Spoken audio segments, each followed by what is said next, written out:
Olá, tudo bem? Eu sou o professor Danilo Cruz e essa é a disciplina Manejo de Crises e Emergências em Saúde Mental, da pós-graduação em Saúde Mental com abordagens integradas em atenção, intervenção e reabilitação psicossocial da Faculdade Olga Metti.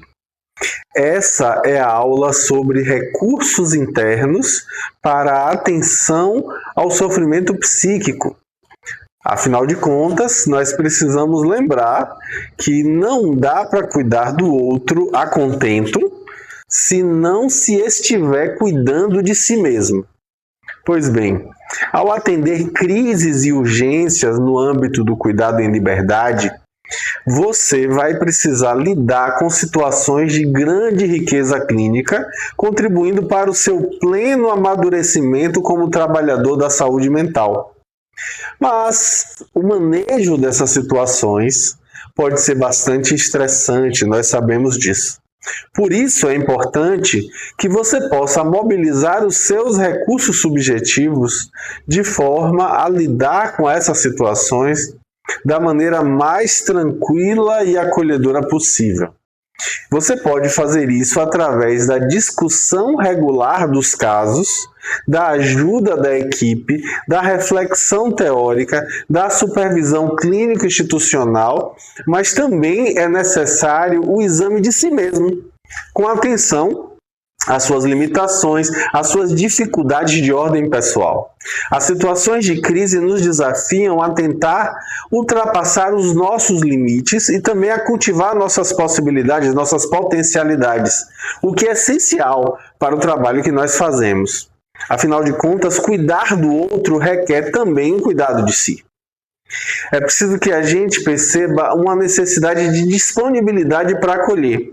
Muitas vezes nós encontramos no usuário uma crise ali, uma recusa ou mesmo uma hostilidade diante dos nossos esforços para abordar aquela circunstância. Essa atitude, porém, não nos deve fazer recuar. Afinal de contas, a pessoa que está em crise intensa não controla ou controla apenas parcialmente os seus pensamentos, os seus impulsos, a sua vontade.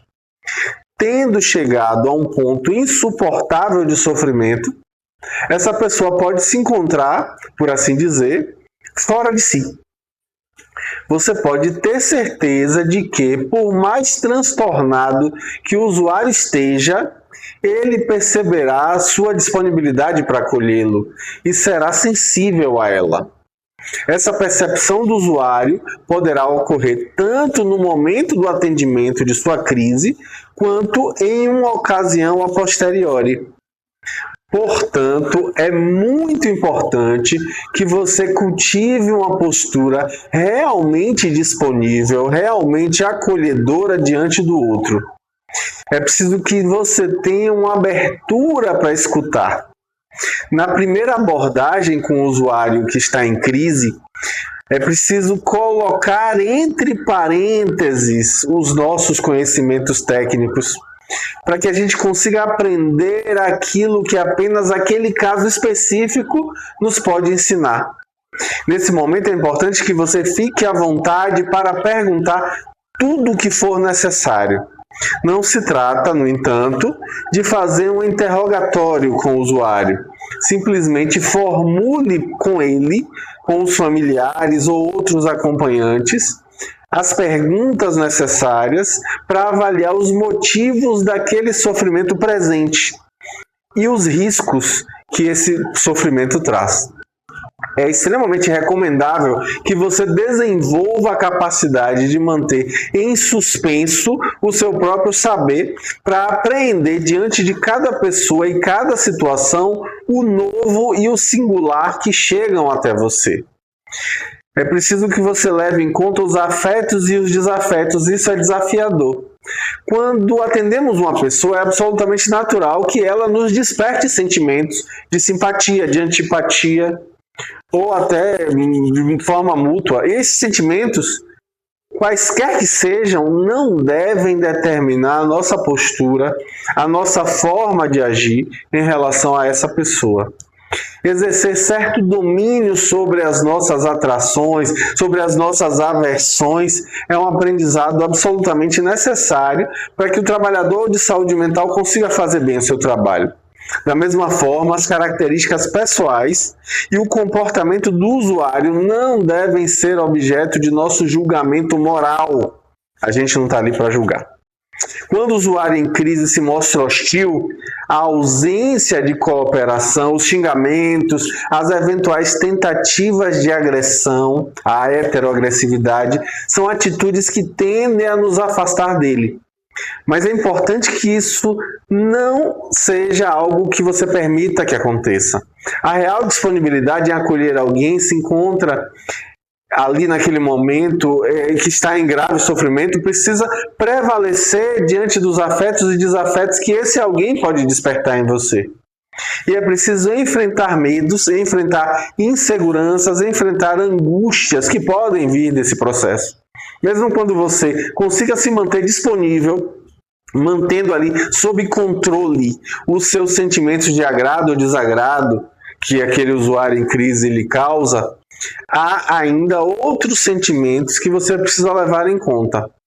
O medo diante dos usuários agitados, por exemplo, é um sentimento extremamente comum, do qual você não precisa se envergonhar. É possível sentir medo, não tem problema. Nesse caso, você vai tomar medidas básicas de cautela. Você não vai ficar sós com o usuário, nem em um lugar fechado, com o usuário que lhe amedronta. Quando necessário, você vai pedir ajuda a outros colegas, mas, sobretudo, não provoque, não humilhe, não frustre, não se mostre autoritário com aquele usuário. Essa é a melhor maneira de evitar ou de agravar os conflitos. Pois bem, o que é que a gente percebe? Que com o tempo e a prática, esse medo deixa de nos perturbar. Há muitos graus e muitos tipos de agitação e, na maioria deles, uma abordagem delicada, uma abordagem precisa, tranquiliza o usuário, que inicialmente parecia perigoso, parecia ameaçador. A angústia, a insegurança são também sentimentos comuns diante de usuários que estão em crise, geralmente porque nos sentimos impotentes para aliviar ou para resolver a situação que está ali na nossa frente. Contudo, esses sentimentos ditam atitudes ou omissões geralmente precipitadas e prejudiciais. Por isso a gente precisa tomar cuidado. Então é preciso avaliar o contexto identificando as condições clínicas e as condições psíquicas do indivíduo e das suas vulnerabilidades e potencialidades diante da situação de risco.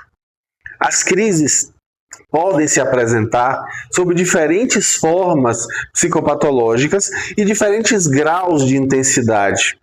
Contudo, embora o diagnóstico, as características clínicas, embora a intensidade do sofrimento do usuário e de sua família sejam elementos absolutamente importantes no processo para a avaliação da circunstância, existem outros fatores de idêntica importância que também são necessários para elucidar a situação de maior ou menor vulnerabilidade do usuário.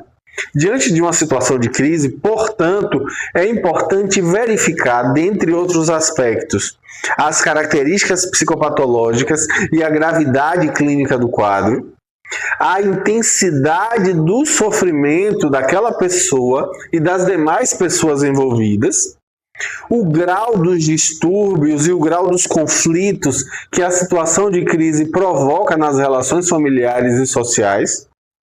É preciso também avaliar até que ponto estão preservados os laços familiares e afetivos, se existem e quais são os suportes para esse usuário nessa família, nessa comunidade, em todo o âmbito do território onde ele está inserido. Quais são os recursos da rede local de atenção psicossocial para o atendimento dessa crise e quais são as condições de renda, de moradia, de segurança e demais direitos de cidadania do usuário. Com essas considerações, a gente vai poder ajudar de maneira muito mais plena, levando em conta as nossas dificuldades, as nossas peculiaridades, as nossas singularidades, as nossas limitações. Com esse olhar, a gente se sente muito mais robustecido, muito mais fortalecido para enfrentar as dificuldades que virão, obviamente. Mas é preciso ter humildade de reconhecer quando estamos nos sentindo limitados, quando estamos nos sentindo mal, quando estamos nos sentindo angustiados com determinada circunstância, e nesses casos a gente deve pedir ajuda sempre.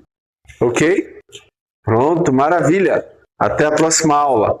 Grande abraço. Tchau, tchau.